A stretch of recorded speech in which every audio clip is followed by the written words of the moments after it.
Anticlimactic. That's the best way to describe this one. The emotion between the Capitals and the Hurricanes continues to rise. The temperature in this series. Um, Svechnikov was the start of that. Now we've got the Oshie fallout as well. Anytime the Fogle was knocked down in this game, Capitals fans cheered loudly. And there's a lot of dislike between the two. But really, honestly, all of the tension in this game is kind of done away with, and the game and ended up being really one sided. And I'm not sure how Carolina fixes this. And I know the home team's won every single game in the series. Carolina just has to win at home. But this is bad. This is a bad result.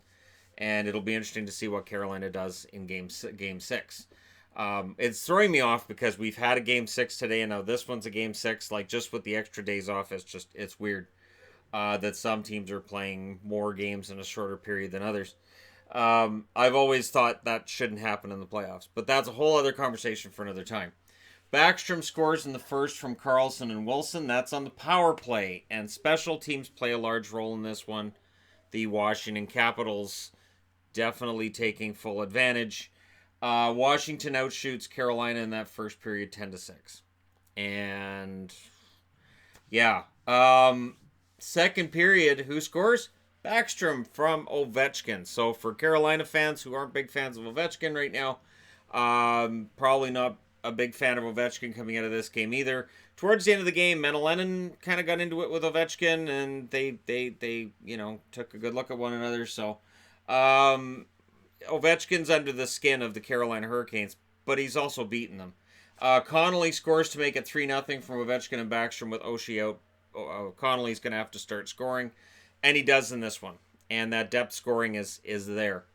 So it's 3-0 going into the third, and I'm telling you, at a time when we're talking about all these teams being out, no, this is just a wildly unpredictable playoffs, the Capitals, maybe they emerge from the first round unscathed, minus the Oshie injury, and maybe they're the team to watch the rest of the way. Maybe the back-to-back not suck is more alive than we might think. Tom Wilson scores on the power play in the third from Kuznetsov and Carlson. That makes it 4-0, and that really does it.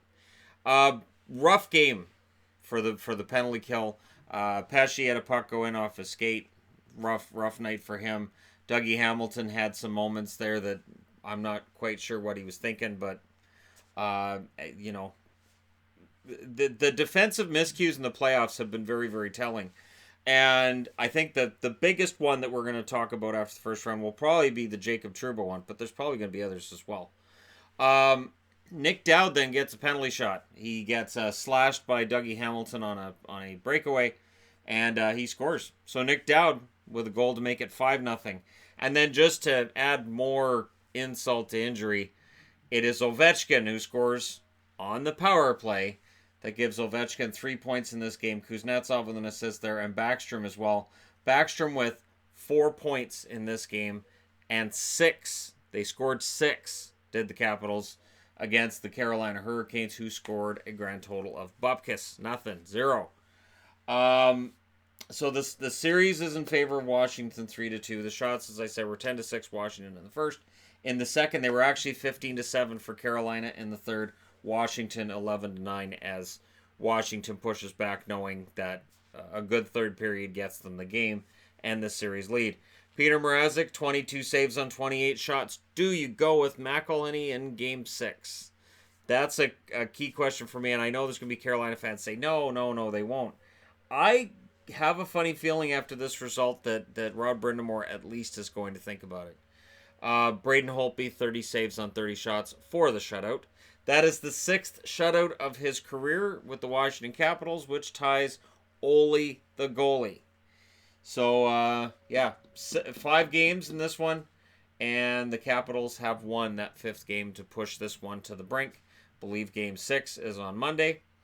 And, this series, to me, this is kind of what I had expected in this series, was the Capitals to just be better than Carolina. And it's no insult to Carolina. It's just they're the defending Stanley Cup champions, and it feels like they're not done yet. So we'll see if that is in fact the case, if they can roll over and win in a game 6. But again, the one thing with these games between these teams is there isn't nearly as much to me in terms of these games being really close or controversial. The controversy is in the the Oshie chants are going on in this game, and then when you go back to Carolina, there is certainly going to be comments about Svechnikov, and Svechnikov may very well be back next game. If there's a game 7, does he come back? He's skating. He's wearing a full cage, but they haven't committed to him being back in the lineup for game 6 yet that I've heard. So the Capitals come out tonight and they dominate. They take over the series, and now they have 2 chances to knock out the Carolina Hurricanes. And for Carolina, there is no more room for error. The one thing in this year's playoffs is it seems like teams that are facing elimination, more often than not, they're going out. San Jose at this point, I'm pretty sure, is the only one that staved off elimination. Winnipeg did not succeed. There were 2 that looked like they were going to be sweeps, and they were. And so, yeah, the only one who staved off elimination that I can think of is San Jose, who did that against Vegas. Yeah, so the Capitals are likely 1 win away from playing against the New York Islanders. And, of course, for fans who remember 1987, there's some history between those teams, isn't there?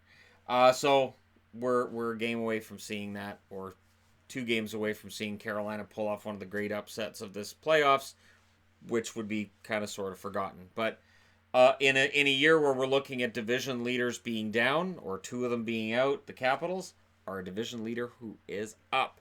So let me know your thoughts about that in the comment section below. Don't forget to hit like and subscribe. If you're browsing your way through, you just happened upon this video, and I expect more chanting and more ugliness on the fan side of things in Game 6.